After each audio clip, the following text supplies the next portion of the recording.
చెప్పు సుధీర్. రష్మి నాకు సిగ్గు. సుధీర్ యూ టెల్ నా. నాకు నువ్వు చెప్పు, నాకు तू సిగ్గు. बोल रे. तू बोल रे. నీ పేసడే. तुम बोल रे. నువ్వు ఎవరు చెప్పక్కర్లేదు. మీది లవ్ మ్యారేజ్ అరేంజ్డ్ మ్యారేజ్ అన్నప్పుడే నువ్వు చెప్పు అన్నప్పుడు అర్థమైంది మీ పక్క లవ్ మ్యారేజ్ అండి. నమస్కారం సార్. రెండవ ప్రశ్న, మీకు పిల్లలు ఎంతమంది? అమ్ము అయ్య బాబు నువ్వు చెప్పు. నువ్వు చెప్పు. నువ్వే చెప్పు. నువ్వు చెప్పు. నువ్వు చెప్పచ్చు కదా.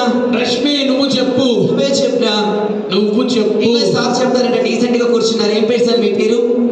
లక్ష్మణరావు సార్ చెప్తారట. లక్ష్మణరావు సార్ పక్కన ఉన్నాడు చూసావు, వెంకటరావు సార్. ఆ సార్ కూడా చెప్తాడు. ఆ సార్ పేరు ప్రభాస్ అంట. ఆయన చెప్పాలా? నువ్వు చెప్పు.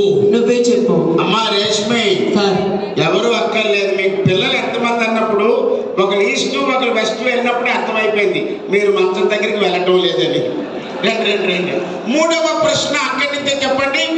భార్యాభర్తలు అన్యోన్యంగా ఉండాలంటే ఏం చేయాలి? నువ్వు చెప్పు సుధీర్. నువ్వు చెప్పు. నువ్వే చెప్పు. నువ్వు చెప్పు. లేకుంటే సార్ సార్ చెప్పించి పడతాను. సార్తో చెప్పించు. సార్ రష్మి గారు ఎలా ఉన్నారు? కాదు సూపర్.